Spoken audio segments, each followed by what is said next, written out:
All right, final stretch between me and you actually trying to do something more fun, I guess. So I'm very excited to be here. My name is Juan Gomez Sanchez. I've been, Oh, you've got the clicker. yeah, I got it. Oh, okay, good. I've been a cybersecurity professional for about 30 years. So it's a long time. It's not what it used to be, right? And back then, you actually had to have a lot of passion to be able to do the things that we do today. People take that for granted. Let me tell you something, things were very, very different back then. So I'm here to actually explain a couple of things. First, this presentation is actually going to be very relevant to everybody in the cybersecurity space. It will be a little bit more relevant if you are responsible or you hope to be responsible one day to actually go and address OT, operational technology cybersecurity. That is manufacturing, critical infrastructure, energy, all those organizations for which there is a different type of technology that actually is embedded into that business process, right? And it's typically called operational technology.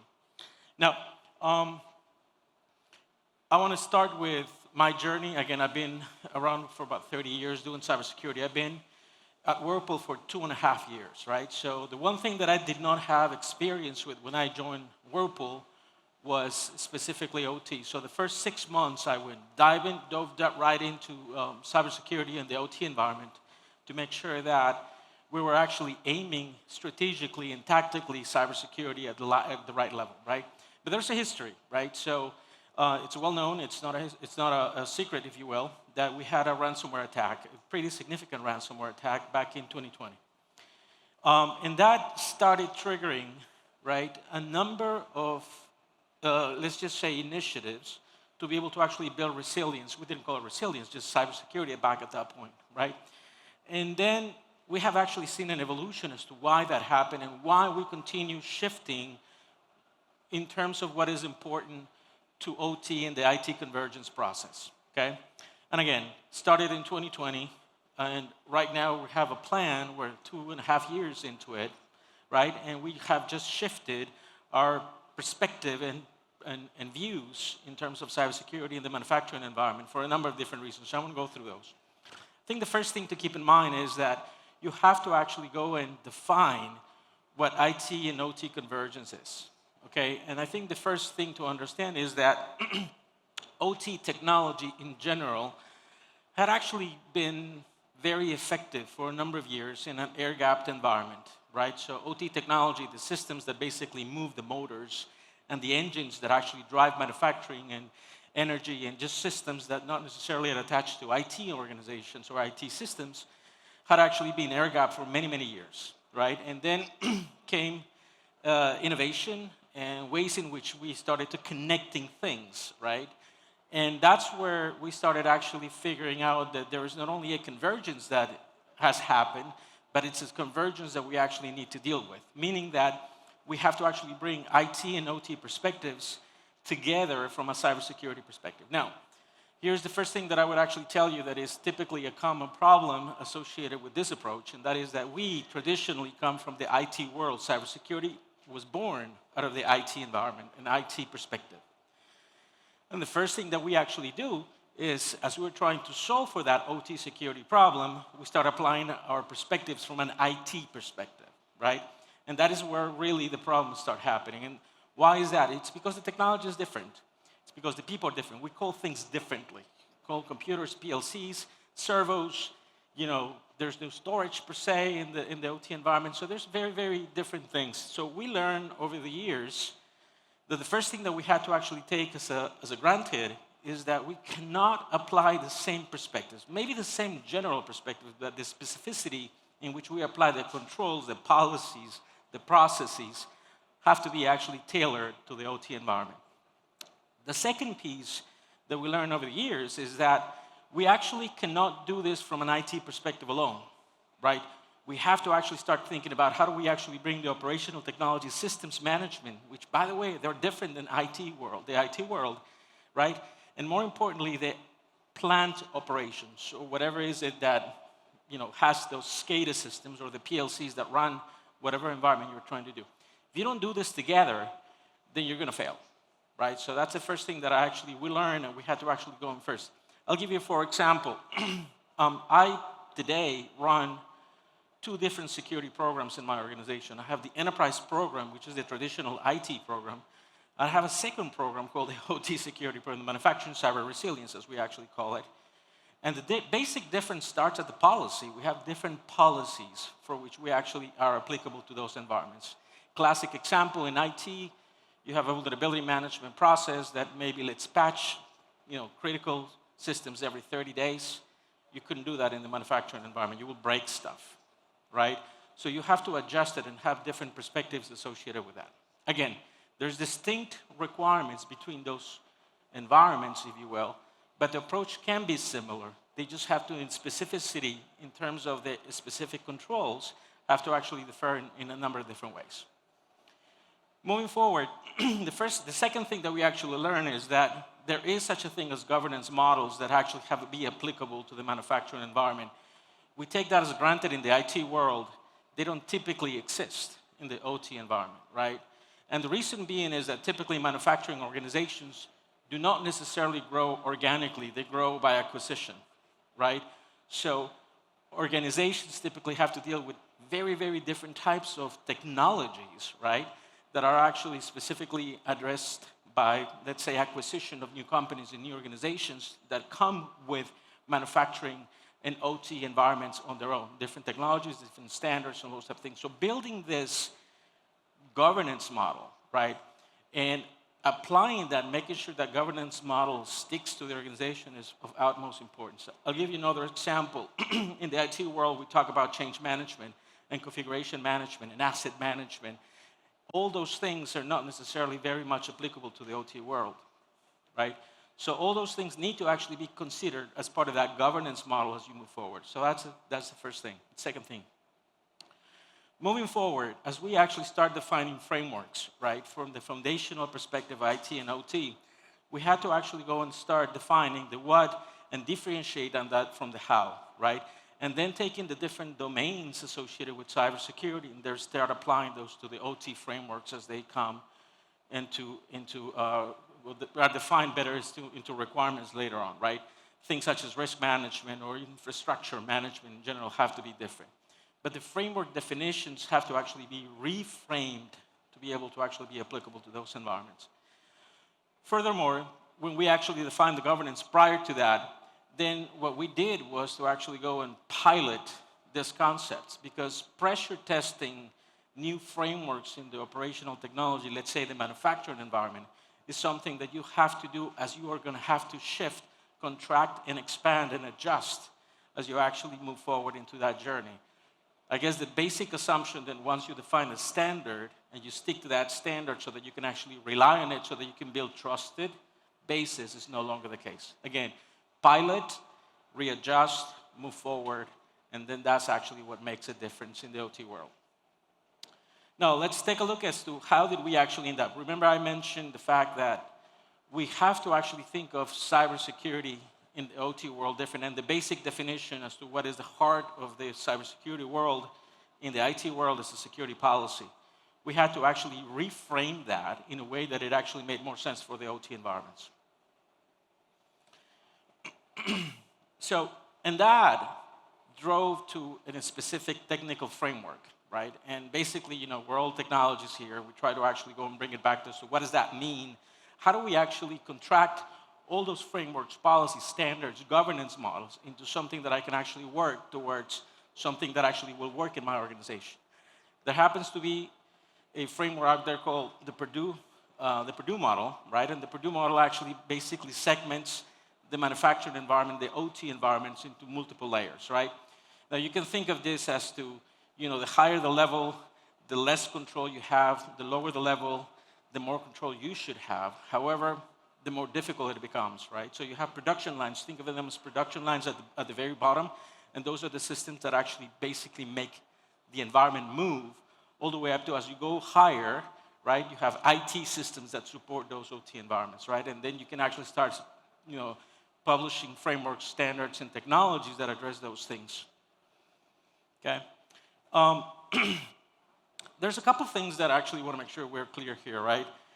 You cannot just bring your IT perspective or IT cybersecurity perspective and expect the same things to be true in the OT world. just simply not going to happen. And it goes beyond the technology conversation, right? What you're going to find is that instead of having systems engineers, you have control engineers. Instead of having systems management analysts, you have MES analysts, right? Instead of having cybersecurity people, you have plant security leads, right? And these are different types of functions, by the way. They may do similar things, but the technology underlying what they actually do is very different, right? So start thinking as to how you actually bring that concept, but not force it into an environment that doesn't understand it. So there's a lot of education. You're going to have to actually work through a lot of governance processes that actually allow you to start establishing the same type of due diligence that you have in the IT world to be applicable to the OT world. Without that, basically what you're going to do is you're going to kind of go back to the original model of separation, right? And that, again, we had to learn through a couple different models because we were doing all of the right things, at least through the journey that we've actually gone through, and decided that midway through it, we couldn't really substantiate the value of cybersecurity in an organization that didn't understand it, right? So a very important strategy behind this is to actually go and figure out how do you actually include that part of a culture shift as part of that overflow to your technology strategy moving forward. And it's not very easy, right? So the traditional perspective in terms of the culture itself is something that has to actually be taken into consideration in a couple of different ways. But what you're going to find is that there's a significant shortage, as we all have heard over the last 2 days, of cybersecurity professionals anywhere in the world. Millions of people, millions of roles that are actually not being fulfilled. Now imagine those roles also to be OT security roles. The problem is much bigger in there, right? So one of the things that you're going to have to actually figure out is where do you actually draw that skill set, that gap, right? Do you actually take your cybersecurity professionals and turn them into OT security professionals, or you take your OT professionals and turn them into cybersecurity professionals? So that shift is something that you're going to have to consider. Don't assume that the skills are there. Maybe the people are there. Maybe you don't have a gap in terms of the people, but I guarantee you that the skill gap is going to be there. Okay? A couple more slides, and then we're going to, and again, there's a lot of detail. This is typically about an hour and a half presentation. I'll have to actually shrink it down to 20 minutes, but before I end, I want to make sure that you guys can grab me, pull me. I can definitely continue talking and give you a little bit more perspective, especially if you're in charge of OT infrastructure that you need to secure. The last thing I want to talk about, there's a couple more slides. It's how did we actually get through that journey, right? And how was the global plan developed, right? And there are, fortunately, a few standards out there. Not as many as in IT, but there's definitely some standards. The problem, like what you actually see with most best practices out there, is that you take a best practice and then you decide which pieces are applicable to you, which pieces are not applicable to you, right? In our journey, we started with the NIST cybersecurity framework, but then there's specifically 882 R3, which is a very specific OT security framework. What happens there is that it's very detailed. You got all kinds of things that may not be applicable to you, so you have to distill that. We actually partner with Rockwell Automation to be able to actually figure that out. But even after partnering with Rockwell Automation, we still have to distill what is actually doable and what's not actually doable, right? And within the time frames in which we want to actually go and do that. So we created a slightly different model. And we decided that across all of our footprint, which is about 70 production, manufacturing sites and research centers across the world, how do we want to actually tackle in a way in which does not take too long, right, to achieve certain level of resilience, but it doesn't go fast so that you break the environment. If you go too fast, you're going to break the environment, right? And in the case of manufacturing, specifically as it is in Whirlpool, availability. Forget about confidentiality, sometimes integrity, but availability is king, right? So the faster you go in your journey from an OT security perspective, the more risk you have in terms of actually getting in the way of creating outages and problems like that.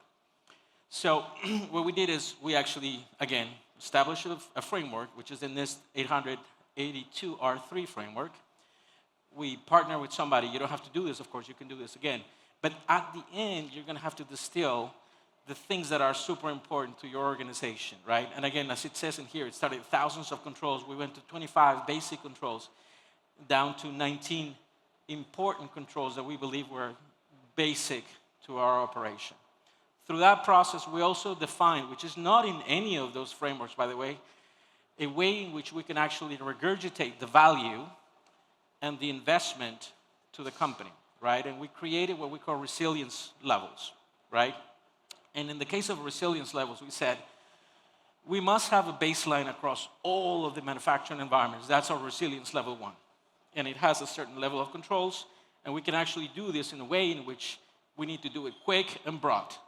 Everywhere as quick as we can. Now, remember that quick may mean a couple years, okay? But we got to do it in a way, again, that doesn't break the organization. It doesn't break our availability requirements at the same time as you actually go and start implementing some of those controls. And then comes the second level of security controls, right, in which you actually start upping the requirements, right, and the resilience level of the organization as you actually move forward. When do we do that? That is actually something that we want to do in a measured but deep perspective, meaning that not all, but most of those manufacturing plants should be at resilience level 2 at any given time, right? Then we define resilience level 3, which is specifically designed to address those manufacturing sites that actually have the highest risk, right? And yet again, it's not necessarily a new set of controls, but it's higher level of perspectives on those set of controls, okay? And then what you can do is you can start measuring, where do I actually fit? Again, there's a baseline everywhere where you should do, which I've given you some kind of perspective in terms of the Purdue framework, and then start upping those over time up until what you feel that you are in a managed risk environment, okay? With that, again, lots of stuff. It's a very hard journey if you're actually embarked in it. It is also very interesting, right? OT technology is one of those opportunities. Now, let me give you kind of perspective as to why this is important. Over the last 2 years, IBM published a report. It's a global report that specifically states that manufacturing organizations are attacked at a higher rate than any other industry. Okay? So when this was published, I was like, yeah, I see it, right? I see the attack vectors attacking us. I see the amount of, let's just say, noise that it's created by the failed attempts that are happening in there. But then it clicked, right? And I don't have quotes in here, but you can actually go back. It's actually a report made by X-Force from IBM. But it basically states that the reason why threat actors attack manufacturing industries in general at a higher rate than even financial services, right, is because it's more prone to availability issues and it has more problems because of OT legacy perspectives than any other industry today. So it's an easier target, it's harder to solve, and it also requires a higher level of availability than, let's say, your typical enterprise. Right? If your HR system is down for a couple of days, who cares? If a manufacturing site goes down for a couple of days, it's existential sometimes, right? So you got to understand why there is a significant amount of effort by the industry in general, by the technology vendors here, outside, all over the world, to be able to actually address this problem holistically, all right? With that, I'll leave you. Thank you for your time. It was, again, a lot of information. I apologize for that. I wish I could actually had more time to actually do it. But if you have questions, concerns, or if you just want to hit me up on LinkedIn, please do so. All right, great. Thank you.